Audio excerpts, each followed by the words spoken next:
anugerah. Kami mengalami pemeliharaan Tuhan. Itu semua karena anugerah Tuhan.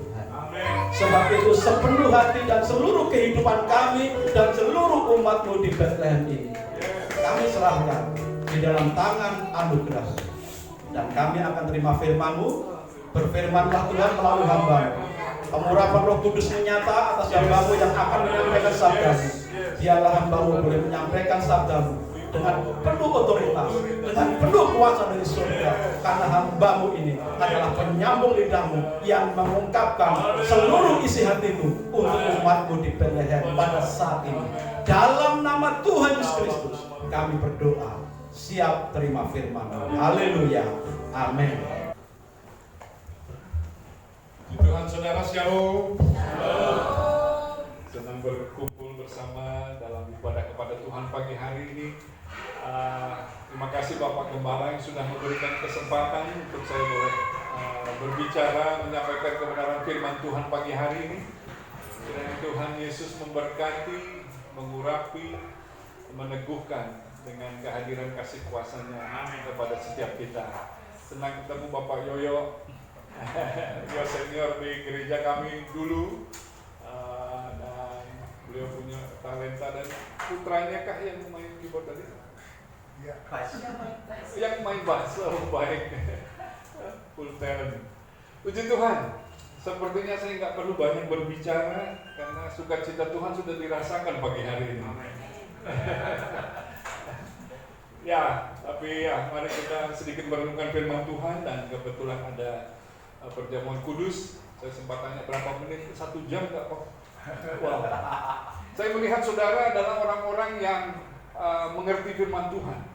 Kalau saya boleh akui bahwa dari ibadah saudara, pujian saudara, saya melihat bahwa saudara benar-benar memuji Tuhan bukan karena rutinitas tradisi, tetapi saudara karena mengenal Tuhan. Saudara, mungkin orang-orang yang sudah mengalami Tuhan di hari-hari yang lalu, dan saudara mengembalikan syukur saudara kepada Tuhan. Amin saudara? Amin. Itu saudara. Berikan tepuk tangan untuk saudara sendiri. Puji Tuhan. Saya bersyukur untuk kesempatan ini. Ya, sedikit perkenalan. Saya orang lokal saja. Kadang di sini ditanya KTP, karena kalau bukan orang Bali, orang Indonesia kena mahal ya. Saya ngomong yang nak Bali Pak, Firman yang nak Bali. Istri saya orang Bali. Saya sudah ada cucu juga. Dan saya di sini memang izin dari gereja di Malang untuk tidak menggembalakan. Saya lebih menikmati di lapangan. Di Tuhan dulu sempat saya datang 2001 di Malang sekitar 150 ibadah rutinitas. Tapi ya saya berdoa minta Tuhan pakai saya, dan puji Tuhan saya 2019 izin mau keluar dari gereja sebenarnya. Karena GSJA ini bukan milik gembala. GSJA ini adalah milik organisasi. Puji Tuhan kalau Bapak Ibu memiliki gembala, Bapak Selamat dan keluarga. Tadi saya baru masuk di jam 8 ya Pak ya. Keluarga sudah full melayani Tuhan, dan pekerjaan Tuhan, kebesaran pekerjaan Tuhan di tempat ini bukan akan diambil gembala. Gembala hanya melayani, satu saat harus dikembalikan. Makanya saya izin 2019 saya mau pelayanan lapangan. Saya ingin keluar dari gereja tersebut. Karena saya menikmati kalau di lapangan itu saya berbicara tentang Tuhan baik. Di pondok-pondok pesantren Gunung Kawi di Situbondo ada salah satu tokoh dari 5 tokoh NU, dan beliau menganggap saya seperti anak. Saya disiapkan makan, boleh ayo tidur di rumah saya dan lain sebagainya, tapi saya tetap di hotel di sana. Nah, ketika saya berbicara Tuhan baik, mereka mendengarkan. Tuhan mengasihi kita, mereka benar-benar terharu, meneteskan air mata. Kadang-kadang di gereja kita berbicara Tuhan baik, amennya bukan ke depan, bukan amin. Ketiduran, karena terlalu sering mungkin dengar Tuhan baik. Nah, saya melihat di sini dari sukacita bahwa saudara memang mengakui Tuhan baik. Itu dari hati saudara, dan Tuhan memberkatinya. Amin. Tuhan terus hadir dalam kehidupan saudara. Puji Tuhan. Pagi hari ini saya usaha untuk singkat dan jelas. Saya rindu berbicara tentang satu kebenaran firman Tuhan, hidup sebagai orang percaya. Nah, saudara, kita melihat ada begitu banyak orang Kristen dewasa ini. Dulu orang Kristen sedikit. Orang yang saya sering dengar dulu, ayah saya naik kendaraan umum dan orang di depannya tanya, "Bapak orang Kristen kan?" "Kok tahu?" "Iya, kelihatan." Nah, jadi orang dulu bisa melihat orang Kristen itu kelihatan. Namun sekarang ya kita syukuri banyak orang Kristen, namun kata-kata itu sedikit jarang terdengar lagi, Bapak Ibu. Kalau sekarang ini mungkin orang melihat kita dan mereka akhirnya berbicara, "Oh, Bapak orang Kristen toh." "Loh, kenapa?" "Nggak kelihatan." Nah, jadi orang Kristen sekarang banyak tapi nggak kelihatan. Nah, saya berharap bahwa Bapak Ibu di tempat ini adalah orang-orang Kristen yang dapat dilihat dunia. Karena kita adalah terang dunia. Kita adalah garam bagi dunia ini. Jadi kehadiran kita harusnya dapat dirasakan, dapat dilihat oleh dunia ini. Oleh karena itu pagi hari ini saya rindu berbicara tentang hidup sebagai orang percaya. Hidup sebagai orang percaya ini ada sesuatu kekuatan, kelebihan yang kita miliki. Nah, saya tidak ingin bahwa jemaat Tuhan ada sebagai orang-orang yang tidak mengalami sukacita sebagai orang percaya. Dan ilustrasinya dapat dikatakan seperti anak ayam. Seperti anak ayam yang mati kelaparan di lumbung padi. Menyedihkan tidak, Bapak Ibu? Anak ayam, makanannya padi. Dan dia kelaparan di lumbung padi. Dan dia mati. Nah, saya tidak mengharapkan, tidak menghendaki bahwa Bapak Ibu ada di dalam Tuhan, hadir dengan setia di dalam ibadah-ibadah gereja, bahkan terlibat pelayanan, memberi untuk pekerjaan Tuhan, berkorban untuk pekerjaan Tuhan. Tapi sebenarnya kita tidak mengalami hadirat Tuhan di dalam hidup kita. Karena itu yang menjadi tujuan dari khotbah pagi hari ini. Kiranya Tuhan menolong, semakin memberkati, menguatkan kita semua. Puji Tuhan. Nah, Bapak Ibu, hidup sebagai orang percaya ini adalah satu kehidupan yang penuh anugerah. Kita adalah orang-orang yang sama, tidak berbeda dengan orang dunia, tetapi kita dilahirkan kembali menjadi satu pribadi ilahi di dalam hidup kita. Orang percaya yang benar adalah orang-orang yang mampu hidup bukan hanya berdasar apa yang kelihatan, tetapi kita mampu melihat apa yang tidak kelihatan di atas kehidupan yang kelihatan ini, dan kita hidup berkemenangan. Saudara dapat berdiri dengan teguh. Saudara dapat mengetahui sumber-sumber kesempatan-kesempatan peluang dalam hidup saudara. Seperti orang-orang kaya, mereka bisa tahu sumber-sumber. Butuh dana, tahu kemana mereka harus menghubungi. Butuh peluang, mereka tahu kemana akan mendapatkan. Dan itu adalah anugerah yang orang percaya miliki sebagai anak-anak Tuhan. Amin, saudara. Amin. Saudara, kita adalah orang-orang luar biasa. Dan kita memiliki sumber daya yang tidak terbatas dalam hidup kita. Tadi saya sempat banyak berbicara dengan Bapak Gembala, dan saya sempat mendengar Bapak Yoyo ada di sini, dan kemudian sempat rupanya Tuhan izinkan ada gangguan tumor. Dan saya tanya, apakah jemaat sudah tahu? Semua sudah tahu. Nah, Bapak Ibu, secara manusia mungkin orang bisa down, orang bisa kehilangan pegangan, kehilangan pengharapan, kehilangan semangat. Ibu saya juga mengalami kanker ganas. Ibu saya ya dulu seorang duniawi, lebih mementingkan karir, kemudian dan lain sebagainya, kesenangan terakhir baru Tuhan. Tapi Tuhan akhirnya tangkap beliau, dan akhirnya beliau dipercaya dari kelas SD. Cukup nakal ibu saya katanya, jadi suka bertengkar. Orang laki pun berani, dan SD 4 kali nggak naik kelas. Itu ibu saya, sebandel itu. Beliau ada keturut wajah Eropanya juga, dan ada Chinese. Tapi waktu Tuhan panggil beliau melayani dengan setia, dan Tuhan dari nggak pernah sempat tidak naik kelas 4 kali, akhirnya menjadi dosen Universitas Brawijaya, S1, S2, S3, profesor, guru besar Brawijaya, karena Tuhan. Amin. Kalau dia dengan latar belakang masa lalu, siapa yang akan memakai dia? Tidak naik kelas 4 kali, bukan hanya sekali, 2 kali, 4 kali. Tapi di dalam Tuhan sanggup merubah itu menjadi masa depan yang penuh harapan. Beliau sempat di akhir hidupnya, dia begitu naik profesor dan berapa tahun tetap tinggal di Universitas Brawijaya, beliau ingin pensiun karena beliau menyadari ya ini zaman anak-anak muda, zaman maju, mungkin sudah tidak tepat saya tetap di sini, jadi memberi kesempatan yang baru, dan beliau pensiun mau melayani Tuhan. Namun rupanya Tuhan izinkan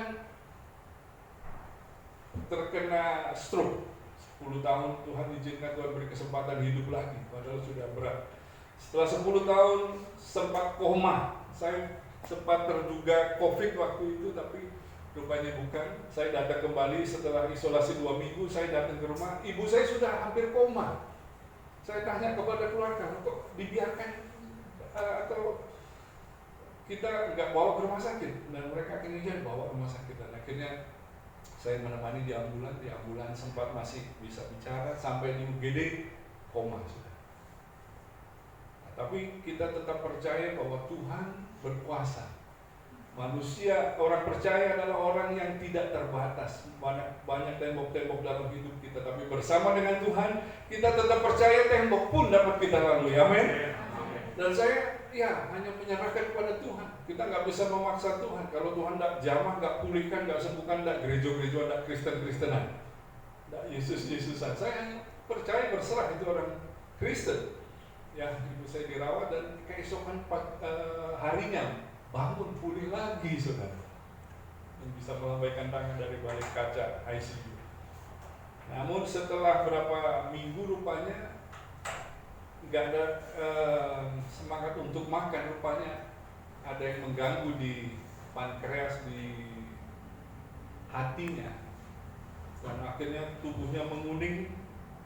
Saya tanya dokternya nggak bisa lihat, rupanya ada kulitnya jadi kuning. Dipikir ini kulitnya memang kuning, dan rupanya diperiksa ulang itu ada kanker ganas di hati dan di pankreas.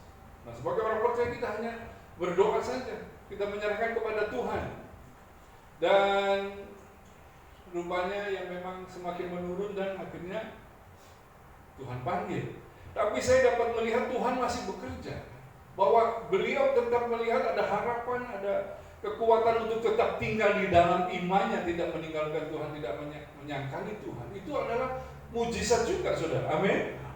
Ada biarkan di kami juga Tuhan izinkan seperti itu, dan beliau bertahan dan tetap di dalam Tuhan. Ada saudara dari ayah saya, keponakannya kalau nggak salah di desa Dau, itu kanker sampai tulangnya rapuh, kropos, dan tiap waktu ada tulang yang bunyi cetak, tulang saya patah lagi, cetak. Tapi beliau nggak bisa makan, tapi tetap imannya kepada Tuhan, bahwa puji Tuhan, Tuhan baik.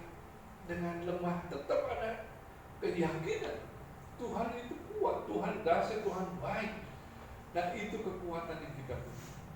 Ada kala dalam doa-doa kita berdoa, ada orang kanker tumor otak, ya saya sebagai hamba Tuhan, saya hanya mendoakan saja.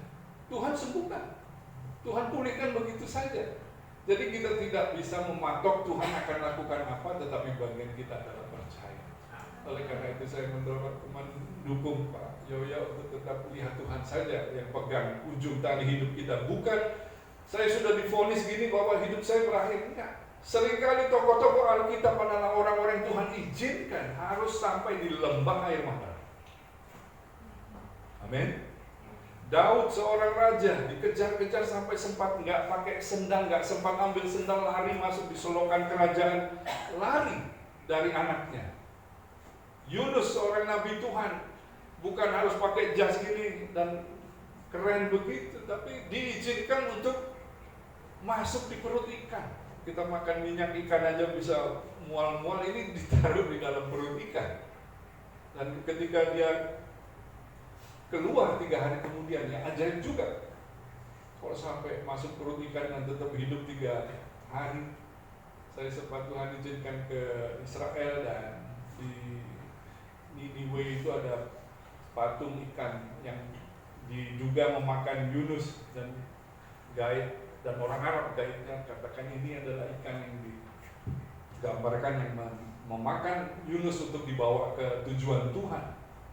Dan mungkin kalau dia menjadi orang yang negatif, dia merasa kok saya jadi hamba Tuhan malah seperti ini. Tapi rupanya Tuhan punya maksud.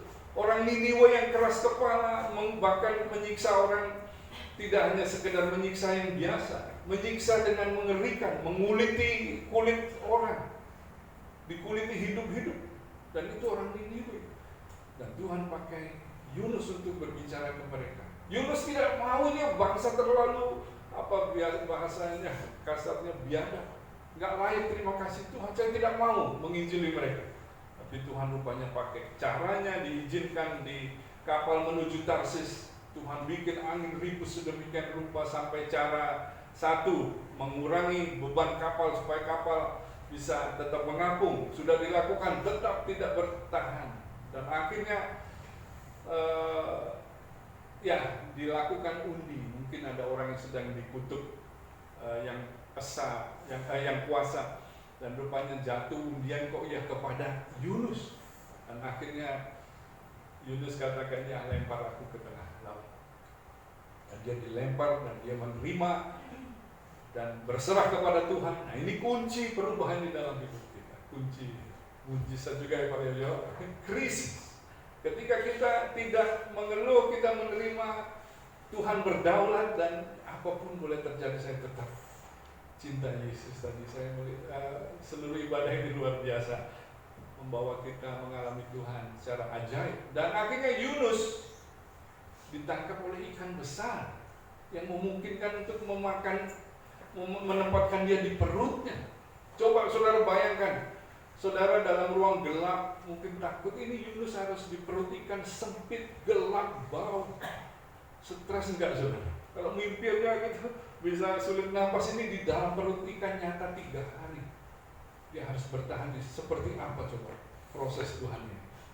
Dan akhirnya Tuhan izinkan ikan ini memuntahkan Yunus kok ya pas di Niniwe. Ini satu keajaiban. Gaib yang membimbing kami memberitahu bahwa ini satu keajaiban juga. Pada waktu itu belum ada terusan Suez, sehingga Timur Tengah ke Asia ini dekat. Tarsus ini rupanya di seberangnya tempat mereka, dan itu kalau ditempuh itu nggak cukup 3 hari, ini semingguan atau lebih gitu. Tetapi bagaimana mungkin seekor ikan bisa menyeberangkan Yunus 3 hari ke Niniwe dari arah Tarsus? Ini kalau bukan keterlibatan Tuhan di dalam kehidupan Nabi Yunus, tidak mungkin terjadi. Dan apa yang terjadi? Ketika ikan ini memuntahkan Yunus ke daratan, dan rupanya proses 3 hari ini Tuhan pakai untuk membuat Yunus ini seperti dewa. Jadi kulitnya jadi bersih, kuning. Dan ya kalau saudara ingin kulit putih, ke salon aja, jangan berdoa minta perut ikan. Ke salon aja. Ini bisa dengan ditumpahkan oleh ikan, dia menjadi seperti dewa katanya. Sehingga orang-orang Niniwe yang keras kepala seperti itu dengan mudah akhirnya menghormati Yunus dan mau mendengar Yunus berbicara. Nah saudara, itulah proses dalam hidup kita. Oleh karena itu saya mendorong Bapak Ibu yang di lembah-lembah air mata tetap kuat bertahan di dalam Tuhan. Hidup sebagai orang percaya. Saya pun seorang hamba Tuhan, ya saya sempat tidak mau jadi hamba Tuhan karena saya melihat dulu saya melihat hamba Tuhan orang sempurna, orang mungkin orang yang dipandang, dihormati. Nah saya orang biasa, saya tidak punya kelebihan untuk dihormati. Kemudian saya melihat orang pendeta juga, gembala saudara luar biasa, senang diundang, ulang tahun, syukuran rumah baru, pacar baru enggak ya Pak ya? Usaha dan lain sebagainya. Nanti ya kalau ada pernikahan kan mau nggak mau ya siapkan ini ya, amplop. Nah, hamba Tuhan nggak lebih, apalagi GSJ-nya. Jadi melayani itu luar dari sekolah Alkitab Selamat Melayani Tuhan Memberkati tanpa ada support organisasi. Dan beliau melayani seperti ini. Nanti dalam kesedihan, duka cita, kerasukan dipanggil juga pendeta-pendeta GSJ. Kalau gereja lain mungkin stafnya yang diutus, GSJ hamba Tuhannya memikirkan pelayanan, menjalankan pelayanan, mengevaluasi dan lain sebagainya. Jadi saya berpikir jadi hamba Tuhan, nggak mudah. Saya nggak mau. Saya insinyur pertanian. Saya saya dulu menerima pertanian karena rindu menolong hamba Tuhan di desa, bisa ada teknologi sehingga jadi lebih memberkati jemaatnya, masyarakat desa. Adik saya perempuan itu pasca panen pertanian, habis panen diolah menjadi sesuatu yang lebih mahal, tidak dijual begitu saja. Adik saya cowok perikanan, ibu saya tadi profesor peternakan. Nah, kami menopang hamba-hamba Tuhan, tapi saya nggak mau jadi pendeta karena hamba Tuhan itu harus ya hidupnya tidak mudah. Jalan mungkin harus 20 cm, senyum nggak boleh kebanyakan, kalau kebanyakan nggak rohani. Jadi saya Tuhan izinkan saya sempat diminta jadi ya awalnya menolong satu pengusaha menanam apel di Batu 2 hektar, kemudian ditarik lagi perusahaan ekspor Amerika, Cut Flower, kemudian saya keluar, saya usaha sendiri pot plant ekspor juga, kemudian ada manajer di satu perusahaan Amerika. Terus Tuhan panggil saya sudah lumayan begitu, terus tiba-tiba ada 3 orang, ada 7 tanda, akhirnya saya menyerah jadi hamba Tuhan. Ini khotbah saya, ini sudah masuk khotbah, belum khotbah ya. Ini hanya mungkin sedikit kisah hidup sebagai orang percaya. Nah, tiba-tiba ada 3 orang menghubungi saya. Kok sementara saya setir mobil, saya lihat wajah kamu. Emang kenapa? Ya Tuhan berbicara, Tuhan memakai dia, tapi dia mengeraskan hati. Saya senyum, kamu pasti punya motivasi nyuruh saya keluar kerja dan jadi pendeta ini. Terus rupanya ada orang kedua, orang ketiga, bicara yang sama, nggak saling mengenal. Saya mulai diam, wah ada apa ya? Kejadian keempat, kelima, keenam, ketujuh ya. Saya lagi bawa mobil tahun 96. Rupanya ada kebut-kebutan itu. Satu anak kebut, saya dengar suara cicit, dihamil terus di Pak. Itu di putaran dekat Rampal itu ada suara rem, itu saya cari dari mana suara. Rupanya ada motor ngebut.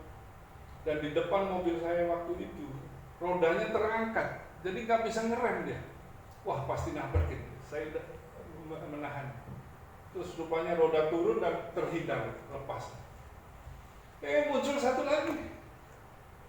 Sama, rodanya karena terlalu mendadak rodanya sampai naik dan rupanya roda ini menghantam moncong depan mobil saya waktu itu. Dia kaca pecah. Dia masih maju nabrak ban pecah. Teropnya putus, dia masih terbang ngantem mukanya di jendela di sini. Darah. Masih lagi jatuh, terbanting, motornya ngantem kepalanya. Pang. Dan masih berputar mesinnya nyala. Dan pendarahan di telinga dan lain sebagainya. Nah, saat seperti itu Tuhan, saya nggak mau ada orang mati karena saya, karena urusannya kepolisian panjang. Dan rupanya, ya saya nggak pusing ke dia dulu. Saya butuh saksi supaya orang tahu saya nggak nabrak ya. Nggak, ya semua ngomong bapak nggak nabrak, bapak nggak salah. Mau jadi saksi, maaf saya sibuk. Dan akhirnya saya kembali, mobil sudah ditepikan, rupanya diangkat, didorong orang. Dan saya nggak punya saksi, saya nggak tahu apa-apa. Nggak lama kemudian ada satu mobil berhenti di belakang dan tanya, ada apa? Pak, ini saya kecelakaan. Dan rupanya saya tanya, bapak siapa? Saya tadi di belakang bapak. Oh gitu, bapak tahu kejadian? Tahu. Mau jadi saksi? Mau. Wow, saya punya saksi. Dan saya tadi bawa korban ke UGD. Oh begitu, gimana keadaan? Parah. Dokter katakan nggak sampai 15 menit Tuhan panggil. apa meninggal? Mau ya jadi saksi? Mau. Terus dia tanya, Mas nggak kenal saya? Loh, siapa ya? Maaf, saya adik kelas Mas di Brawijaya di Fakultas Pertanian. Oh gitu, mau jadi saksi? Mau. Udah. Saya ke rumah sakit, benar dia sudah mungkin meregang nyawa. Habis itu saya keluar, saya belum jadi hamba Tuhan. Saya hanya berdoa, Tuhan yang punya hidup. Tuhan berkuasa, kalau orang tidak mati, dia tidak mati. Dan benar, dokter katakan 15 menit, nah ini bertahan malam itu. Besoknya bertahan, lusa bertahan. Terus ada pelayanan kaum muda di Karangkapes waktu itu, dan akhirnya saya pelayanan. Tapi saya pikir gimana kalau ini tetap hidup juga mungkin nggak sehat. Sudah otak keluarnya pasti saya akan berhadapan terus umur hidup. Akhirnya saya serahkan Tuhan yang punya hidup, Tuhan yang tahu yang terbaik, saya serahkan. Dan saya pelayanan dan pulang dikabarin meninggal. Namun yang terjadi bahwa keluarganya tidak menuntut. Mereka tahu anak saya memang salah, nggak punya SIM kebut-kebutan. Dan akhirnya saya minta untuk tanda tangan bersama di kepolisian dan rupanya selesai. Berikutnya ada kolonel, letkol mungkin. Coba minta uang, ini tolong sediakan uang segini. Bapak siapa gini? Nah, saya letkol di Singosari. Nah, waktu itu saya dan ayah coba berbicara, gimana kita harus berbicara ini. Kita ditabrak dan ibu saya ingin bicara, biar saya yang bicara. Terus kami tahu, Pak Yoyah tahu juga, ibu saya kan orangnya to the point gitu. Jadi kita ngomong, jangan deh, biar yang ayah pendeta, saya coba ngomong baik-baik. Tapi akhirnya waktu itu kami berpikir, ya deh, silakan bicara. Terus ibu saya berbicara, bagaimana Pak? Iya, ini tolong sediakan ya kecelakaannya. Iya, itu anak saya kan ditabrak ya Pak. Iya, memang, tapi kan sediakan gini-gini. Bapak siapa ya? Saya kolonel, letkol kalau masalah di Malang, letkol. Ibu siapa? Ibu kerja apa? Ya saya orang biasa Pak, saya dosen aja di Brawijaya. Oh gitu ya Bu? Waktu itu masa reformasi kan, 98 baru 96. TNI rada ya mulai terkurang dengan air. Oh enggak Bu, yang memang ya gimana Ibu, baik mundur ya. Akhirnya kan terjadi tuntutannya tadi. Nah Tuhan proses saya sampai akhirnya saya menyerahkan diri jadi hamba Tuhan. Dan di situ yang saya tahu bahwa akhirnya hamba Tuhan itu hanya alat aja. Dan kalau kita mau dipakai Tuhan, Tuhan yang beracara berkarya, selebihnya bagian Tuhan. Nah itu hamba Tuhan saudara. Jadi saya sekarang ini juga orang biasa. Yang luar biasa kan Tuhan kita yang selamat. Kita berikan kemuliaan untuk Tuhan kita saudara. Haleluya. Baik, mari pagi hari ini kita coba rindu belajar apa sih sebagai hidup sebagai orang percaya. Nah, saat ini kita akan membaca terlebih dahulu di nats Alkitab kita. Di sana tertulis Ibrani pasal 11 ayat 6. Di sini dikatakan, tetapi tanpa iman tidak mungkin orang berkenan kepada Allah Tuhan kita. Sebab barang siapa berpaling kepada Allah, ia harus percaya bahwa Allah ada dan bahwa Allah memberi upah kepada orang yang sungguh-sungguh mencari Dia. Bahwa barang siapa berpaling kepada Allah, ia harus percaya bahwa Allah ada. Nah, saudara, dewasa ini kita melihat orang Kristen pun rupanya sudah kehilangan kebenaran ini. Banyak orang-orang datang ke gereja itu cari, di situ ada artis, di situ gerejanya enak, tempat duduknya nyaman dan lain sebagainya. Ada makan-makan mungkin dan lain sebagainya. Motivasinya lain. Tetapi jangan sampai bahwa kita sebagai orang percaya tapi kita kehilangan esensi dari kehidupan seorang percaya, yaitu iman percaya kepada Tuhan bahwa Tuhan itu ada. Nah saudara, menjadi orang Kristen ini satu anugerah yang luar biasa. Bagaimana tidak? Kita adalah orang-orang biasa, tetapi Tuhan berkenan menyingkapkan dirinya, mewahyukan kepada kita, dan wahyu itu sampai kepada kita. Dan akhirnya saudara yang sudah baptis saudara adalah orang-orang yang sudah mengaku menerima Yesus dalam hati dan mengaku dengan mulut. Kalau saudara belum melakukan itu, berarti saudara masih belum disahkan sebenarnya sebagai orang percaya. Orang Kristen mungkin secara KTP bisa, kita hanya ke pemerintah. Tapi sebagai orang percaya, pengesahannya adalah saudara benar-benar telah berjumpa dengan Tuhan, mengalami Tuhan dalam hidup saudara. Saudara menerima Dia di dalam hati saudara dan mengaku dengan mulut, iya Tuhan, aku percaya Engkau adalah Tuhan.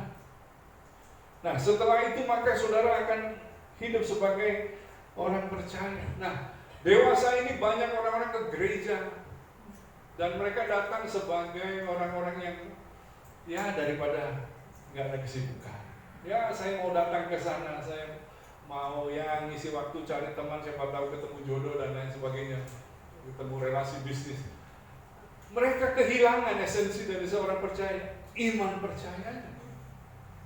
Nah, bagaimana dengan saudara?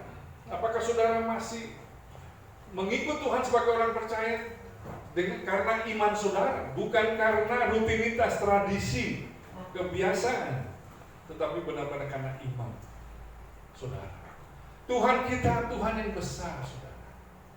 Ketika saudara beribadah mengetahui Tuhan saudara besar, suasana ibadah berbeda. Ini seperti yang saya lihat pagi hari ini. Saudara memuji Tuhan bukan karena diajak nyanyi sambil lihat lain, tapi saudara fokus pada setiap kata-kata dan I mean it. Saya memaksudkan memang ini yang saya mau katakan kepada Tuhan. Engkau besar, Engkau ajaib, Engkau mulia, Engkau tidak terbatas. Nah, itu adalah kekuatan dari ibadah. Nah, next slide.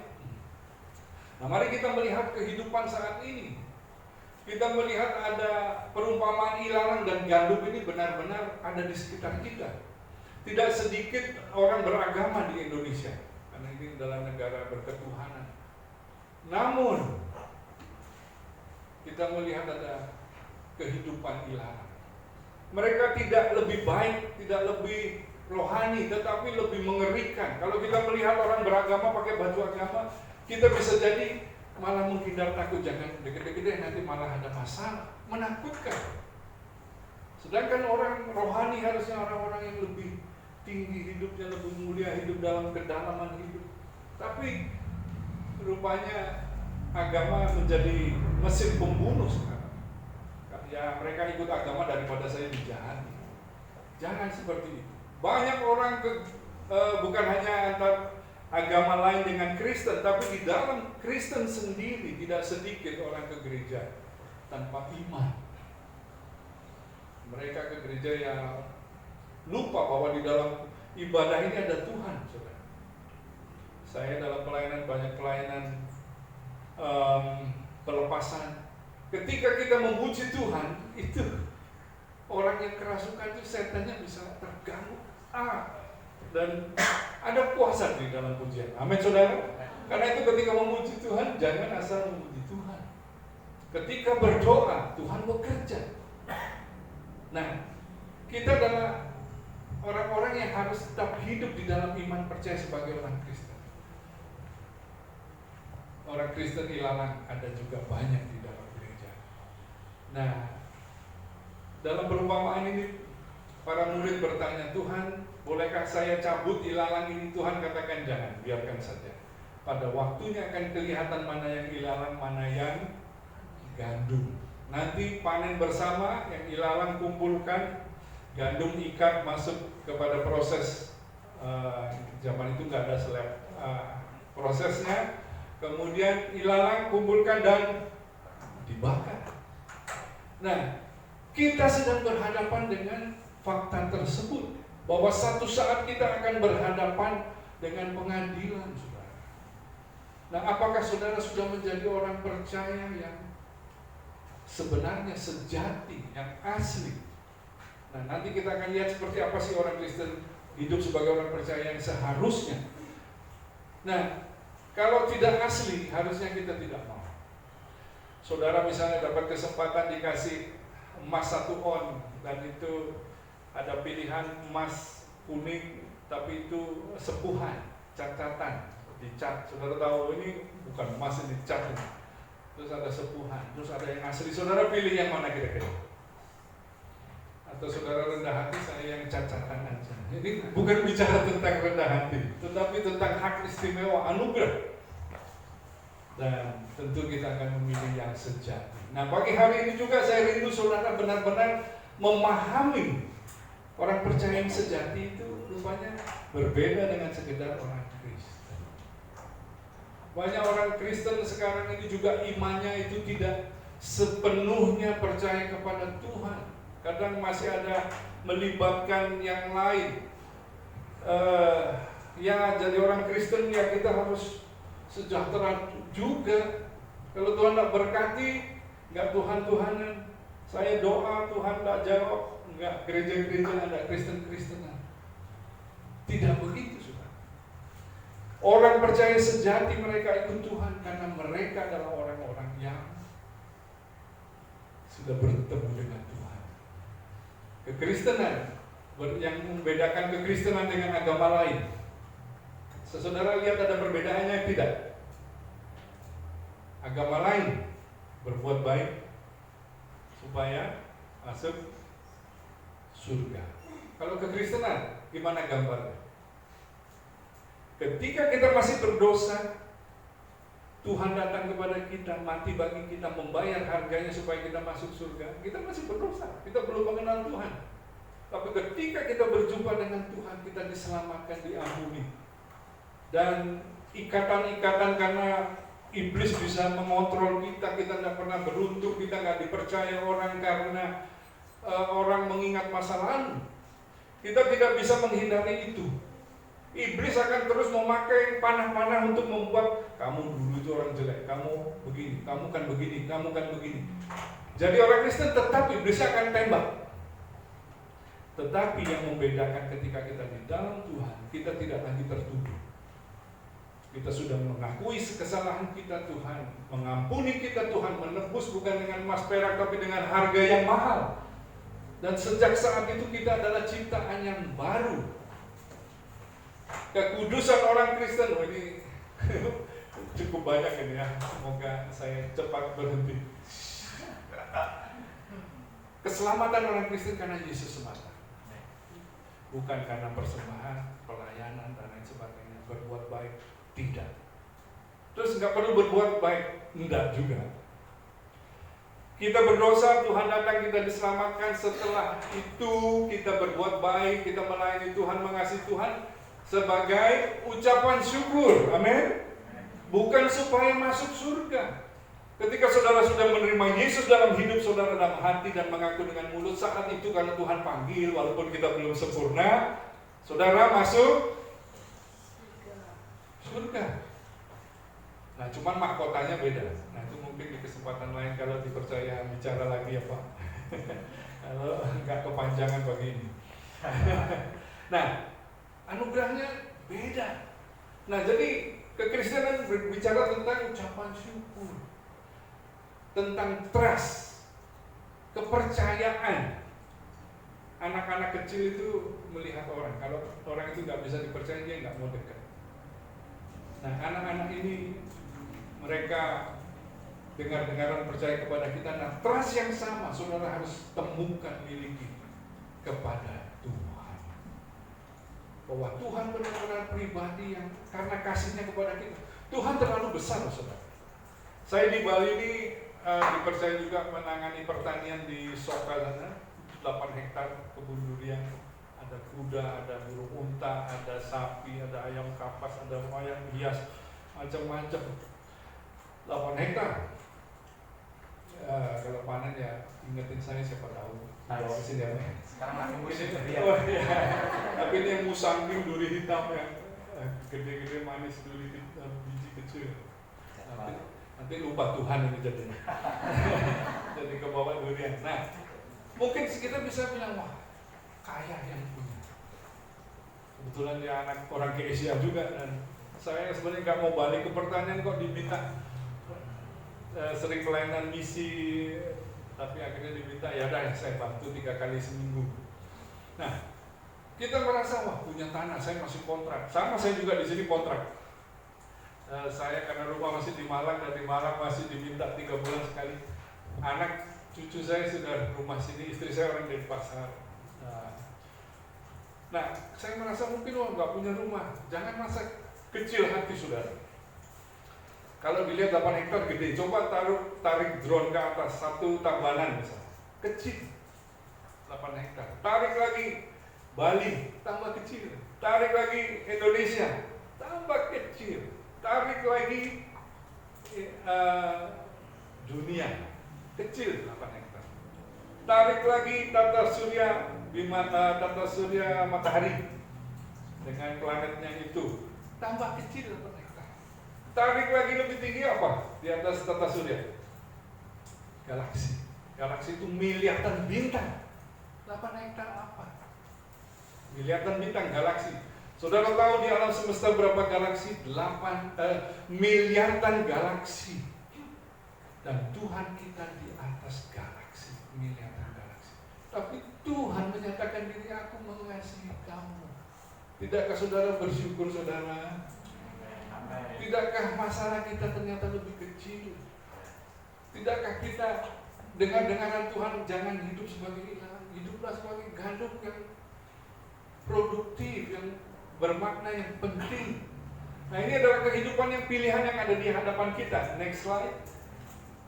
Nah, Tuhan di dalam kebesarannya datang kepada kita untuk menunjukkan bahwa aku menghendaki kamu kudus.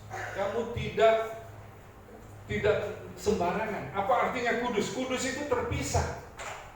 Ibarat anjing kita makan, kita kasih piring. Kira-kira piringnya untuk kita atau juga untuk tamu yang datang ke rumah kita pakai piring yang sama? Tidak, bukan? Kita juga dipanggil seperti itu. Tuhan mengajak kita, jangan berdosa. Hamartia ini berbicara melenceng. Jadi sebenarnya kita digunakan untuk sesuatu untuk yang bertujuan baik. Pisau untuk memotong, menolong kita, pakai untuk kejahatan. Nah, kita juga demikian. Kita ada ini sebagai ciptaan luar biasa. Kalau mau berbicara ajaibnya kita ini, mungkin ada orang merasa dirinya tidak berharga, tidak menarik. Saya berdoa, emang Tuhan perhatikan, Tuhan dengarkan. Saudara, kita luar biasa. Gak usah lihat ke atas, ke bawah, ke dalam diri kita saja. Kita rupanya istimewa. Bahwa sebagai contoh apa? Ya, kalau Tuhan taruh rambut untuk matahari karena sumber energi di bumi matahari. Kemudian tubuh ini yang memiliki mata bisa melihat, memiliki dan macam-macam. Dan rupanya salah satu yang ajaib, Tuhan beri kita pembuluh darah. Kalau kita dari pembuluh darah saja kita bisa melihat Tuhan. Pembuluh darah ini rupanya kalau disambung, mungkin gak usah yang ganteng cantik, yang jelek, yang mungkin cacat, yang gak berharga, gak terpandang, orang yang pernah berdosa dan orang ingin menghukum dia, orang itu kalau dibongkar, pembuluh darahnya saudara tahu berapa panjangnya? Ilmu pengetahuan menunjukkan satu manusia, mungkin orang yang tidak terpandang, panjangnya pembuluh darah untuk seseorang hidup, panjangnya adalah 2,5 kali mengelilingi bumi satu orang. Dan di sini saya berharap bahwa saudara bisa menghargai diri saudara sendiri, bisa menghargai pasangan, anak-anak kita, orang lain. Itulah orang Kristen. Kita dipanggil bukan orang yang masih terus kekurangan, berbuat jahat. Jahat itu artinya hanya untuk keuntungan diri kita mengorbankan orang lain. Mari kita menjadi orang percaya yang benar-benar hidup sebagai orang percaya. Hamartia, Tuhan menghendaki kita menjadi kemuliaan Tuhan di bumi. Tuhan percayakan namai semua ternak, bertambah banyak, kuasai bumi. Tapi karena dosa akhirnya kita hidup dengan kerja keras. Pria harus bekerja, wanita sakit mengandung. Kemudian apa yang ditanam baik, tubuhnya rumput belukar. Sedih. Karena hamartia, kita diciptakan sebagai rupa gambar Tuhan, tetapi kita melihat ada orang-orang yang jahat, orang-orang yang melenceng, aneh-aneh. Dan kita sedang hamartia, melenceng. Harusnya ke sana tetapi kita keluar dari tujuan, bahkan menjauh kepada dosa, meninggalkan Tuhan. Nah, ini situasi dunia kita. Nah, bagaimana sekarang kita Oke, kita next slide saja kalau begitu. Nah, bagaimana kita untuk hidup sebagai orang percaya? Kunci kemenangan orang percaya untuk saudara tetap kuat teguh adalah iman percaya saudara kepada Tuhan Yesus. Saudara, ya saya sudah punya cucu, saya melihat mengerti gimana cucu ini mulai bertumbuh, belum bisa mandiri, sempat ngomong lambat, dan kemudian saya melihat bagaimana anak kecil ini bisakah dia sombong, dia nggak mau diatur, jangan atur saya, jangan suruh saya. Dia belum ngerti apa-apa, ada minyak di lantai, nggak ngerti, ini harus dihindari, kepleset, jatuh. Ada banyak hal, ya dia masih harus belajar. Nah, bersyukur kalau saudara saat ini mungkin tidak semudah yang seperti impian saudara, harapan saudara, tapi saudara orang yang luar biasa. Saudara sudah bisa pakai baju sendiri, bukan orang yang nggak ngerti bahwa keluar harus pakai baju. Saudara pakai baju, saudara bisa berdiri sendiri, saudara bisa bawa kendaraan, tahu untuk seimbang mungkin motor atau mobil, ada aturan main. Nah, orang Kristen, orang percaya yang berkemenangan, tidak kelaparan seperti anak ayam dalam Tuhan, itu adalah orang-orang yang sudah sampai iman percaya kepada Tuhan. Dia bukan hidup sebagai maunya diri sendiri, gak mau aturan main bola ada aturannya, 45x2 ya Pak ya. Dan kemudian ada gawang, permainannya memasukkan bola ke gawang lawan harus bertahan supaya bola gak masuk. Ini garis ini ada offside, ada keluar garis, itu nggak boleh begini, ada aturan. Nah, ketika kita memiliki iman percaya kepada Tuhan, kita mau diatur, kita mau hidup dengan aturan. Karena kita hidup dengan aturan, maka kita dapat mengharapkan kita baik-baik saja. Karena saudara percaya ada Tuhan, saudara mau hidup benar, tidak semaunya sendiri, tidak jahat menguntungi orang lain, mengorbankan orang lain karena Tuhan. Maka karena saudara beriman kepada Tuhan, saudara dapat mengandalkan Tuhan untuk dapat diandalkan di saat-saat terendah hidup saudara. Amin saudara. Itulah kehidupan orang percaya. Oleh karena itu saya berharap bahwa jemaat Tuhan di tempat ini akhirnya bisa kelihatan di masyarakat. Bapak orang Kristen, Ibu orang Kristen. Iya, kenapa? Bapak luar biasa, orang baik, gak pernah jahat. Nah saudara, ini yang menjadi harapan pesan dari khotbah pagi hari ini. Jadi Tuhan menghendaki kita kudus. Jangan saudara menghalalkan segala cara, akhirnya tidak layak untuk Tuhan. Ketika saudara dikuduskan sebagai milik Tuhan, Tuhan akan mensuplai hidup saudara. Tuhan menjadi kekuatan, jalan keluar, mujizat Tuhan dalam hidup saudara. Saudara mau pilih kehidupan berdosa apa Tuhan? Nah, sebagai hamba Tuhan, maaf saya kasih ilustrasi, mungkin saudara gak pernah dengar ilustrasi kok kayak gitu. Saudara kalau boleh bilang, kekristenan itu seperti gembala itu, pendeta mengajak jemaat Tuhan, jangan makan itu. Kenapa Pak? Karena itu adalah lagunya Gombloh dulu apa? Kalau ada cinta, tai kucing, rasa coklat. Pendeta firman Tuhan terus ngomong, jangan makan itu. Ada yang sungguh-sungguh rasa coklat, jangan makan yang ini. Tai kucing rasa coklat. Ya, ibu-ibu yang suka bikin kue, yang penting kan ada bahan padatnya dan tinggal kasih coklat kan jadi kayak kue ya Bapak Ibu ya. Tapi kalau kita tahu itu tai kucing rasa coklat, saudara masih mau makan? Orang berdosa itu masih tergoda untuk enggak, ini coklat ini diurak-urak terus. Masa sih nggak boleh? Pernikahan cari yang nggak benar, yang diawang-awang dan lain sebagainya, keanehan demi keanehan. Saya di Bali, saya bukan nggak ambil posisi pendeta, saya sebagai orang lapangan tanpa jubah pendeta. Jadi kalau ada berteman di Facebook, media sosial, jangan sebut pendeta saya, karena saya segera jawab saya hari. Karena saya dekat dengan teman-teman muslim, dengan orang-orang Dan kalau Bapak Ibu panggil saya pendeta, nanti mereka jadi ya jauh. Mereka tahu saya pendeta, tapi karena saya nggak memisahkan dengan mereka, mereka akhirnya dekat. Nah saudara, kita sebagai orang percaya ini kita hanya hidup karena kasih Tuhan di dalam hidup kita. Ini tadi saya mau ngomong apa terakhir ini saya lupa. Ya, jadi menjadi orang Kristen itu hanya ketika saudara beriman percaya kepada Tuhan, saudara memilih yang sejati, bukan yang tetap bergumul dengan tai kucing rasa coklat tadi. Saudara tahu ini tidak benar, saya nggak mau senang dari yang sini.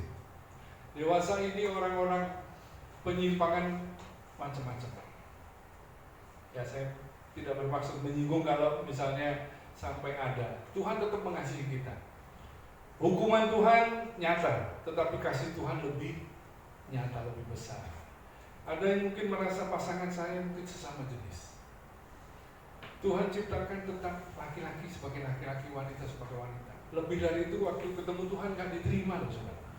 Nah, bahagialah sebagai pria, sebagai wanita.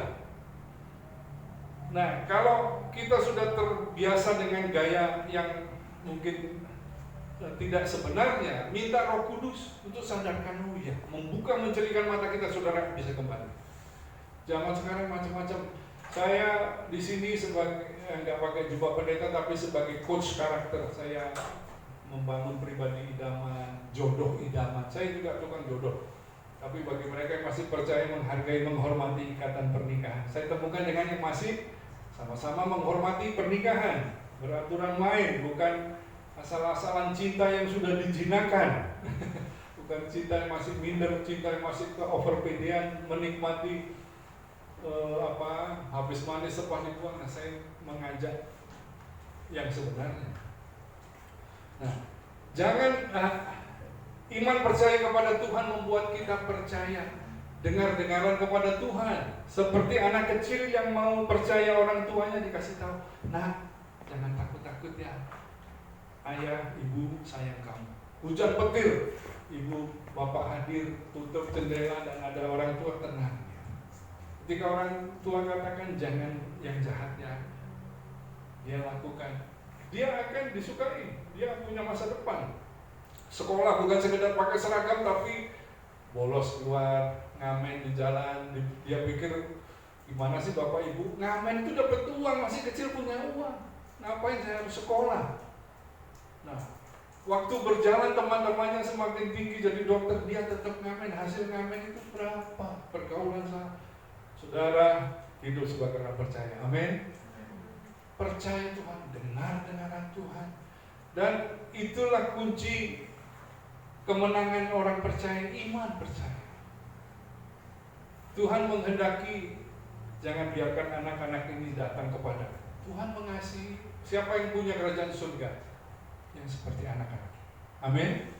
Ketika saudara ikut Tuhan, tidak usah, bukan karena banyak tahu. Kita lebih banyak tahu daripada yang sebenarnya kita sudah tahu tapi belum dilakukan. Itu orang Kristen banyak. Jangan minta terus khotbah, lakukan apa yang sudah saudara terima. Setiap waktu ada hal baru yang saudara lakukan. Nah, dengan demikian iman percaya kita kepada Tuhan pada waktunya akan benar-benar membuktikan tidak salah kita percaya kepada Tuhan. Amin saudara. Tuhan Yesus memberkati. Berikan kemuliaan sorak-sorai bagi Tuhan. Haleluya. Tuhan Yesus memberkati. Saya mengundang tim musik ke depan. Mari kita akan tutup dengan sebuah pujian. Kami perlukan jamahan. Kemanakah kami mencari kasih yang sejati hanya di dalam Tuhan. Haleluya. Mari kita tunduk kepala di hadapan Tuhan. Katakan dari dasar hati Tuhan, saudara, Tuhan kami perlu Engkau. Kami perlu jamahan Tuhan setiap waktu, bahkan pagi hari ini jamah kami Tuhan, sadarkan kami. Kami tidak merindukan yang lain, kami tidak takut, tidak khawatir, bahkan kami di lembah air mata kami tetap teguh, kami percaya Tuhan kami tidak pernah gagal. Tuhan berkuasa. Dan untuk Bapak Yoyo pun kami berdoa Tuhan, buka mata rohani beliau untuk tetap melihat Semua terlalu kecil, tiada yang mustahil bagi Tuhan, tetap mungkin di dalam Engkau. Kami perlukan jamahan-Mu pagi hari ini. Haleluya.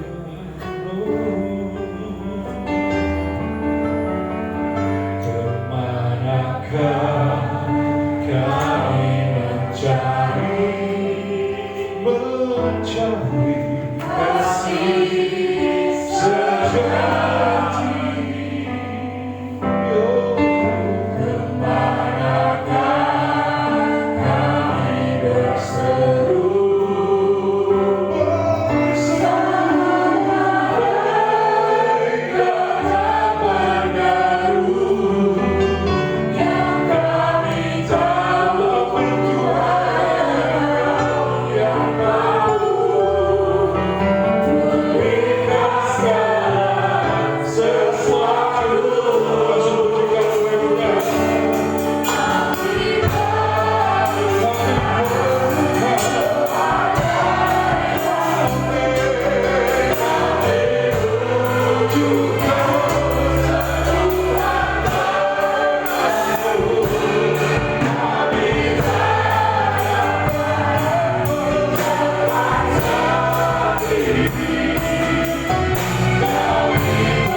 Tuhan yang besar. Jangan saudara batasi Tuhan. Jangan saudara lebih melihat gelombang hidup saudara, tetapi lihat Tuhan pencipta alam semesta. Tuhan yang berkuasa, Tuhan yang mampu mengubah hukum-hukum dunia.